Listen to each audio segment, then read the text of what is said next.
What's good, everyone? It's the one and only NY Phenom. If you guys enjoy NFL, NBA content, want to see some more gaming content soon, please really like it. If you're new, but subscribe to the channel while you at it. Now, let's get into this video. Listen, let's speak about the AFC wildcard predictions, man. This is my AFC wildcard predictions. I'm going to split AFC and NFC up in two separate videos. And right now, we're doing the AFC. So let's go ahead and let's just break it down. Listen. Let's start off with the first game, Buffalo versus the Texans. This is an interesting game, man. Interesting game.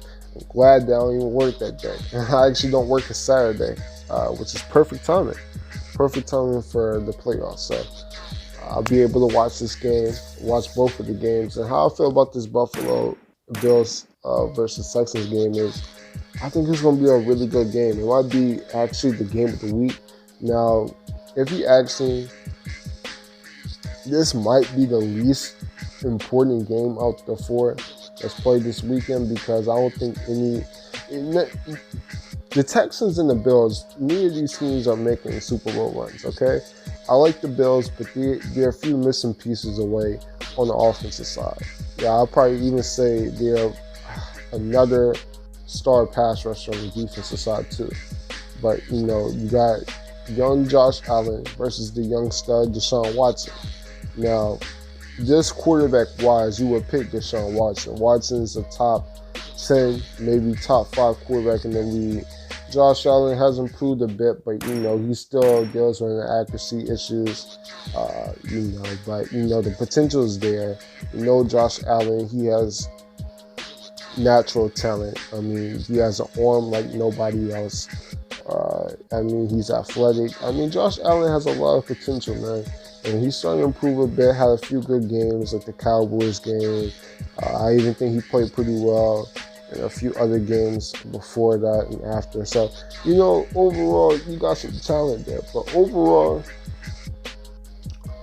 it's in Houston. Okay, the game's been playing in Houston. J.J. Watt is going to be back. I'm not sure how much J.J. Watt actually plays this game, though. He's coming back from a torn pec. Who would have thought he would actually came back this season from a torn pec? But, overall, I expect him to be played probably just pass rushing down. So he'll probably be played on third downs a lot. But, overall, the Texans, they're just so hard to predict because they've been one of the most inconsistent teams the entire season. You really can't predict this team. They went 10-6. They won their division. And we've seen them win big games. We've seen them beat the Patriots. We've seen them play well against other teams like the Titans game. That was a big win. They're beating teams like the Chiefs.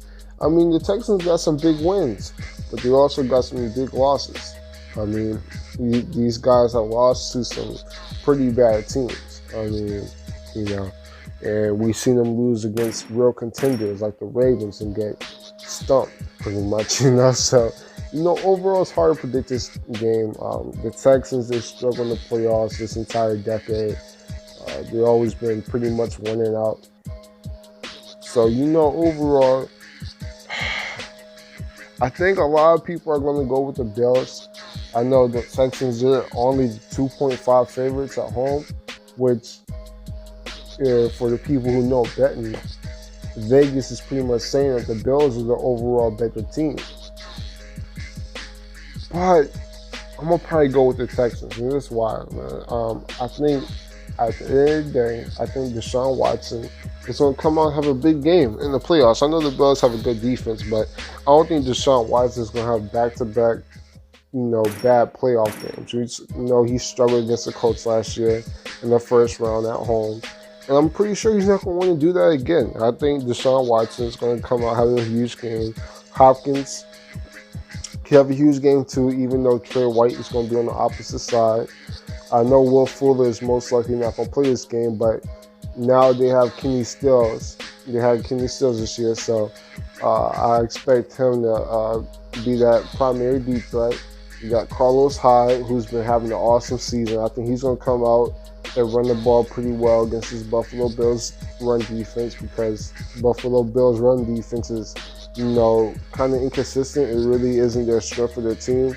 The Bills' strength of their team is the pass defense, and maybe that doesn't make it the best matchup for Deshaun Watson, but overall, I think Carlos Hyde, Duke Johnson, they're going to make some plays on the ground, and it's going to open it up for Deshaun Watson, Hopkins, and Kenny Stills, and maybe even get a Kiki Kute sighting. You never know. But overall, give me the Texans. I just think the Bills aren't going to put up enough points.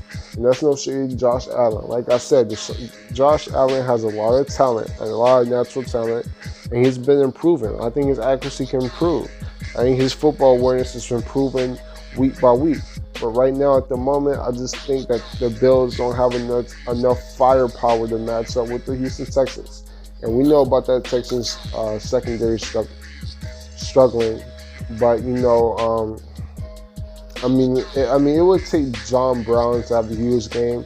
Josh Allen, for the Buffalo Bills to win, they would need John Brown to have a huge game.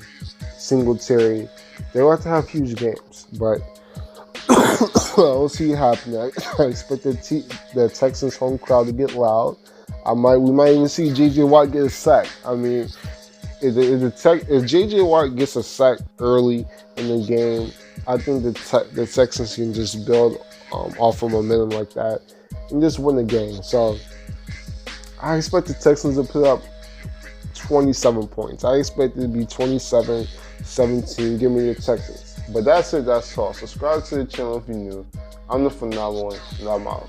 Deuces.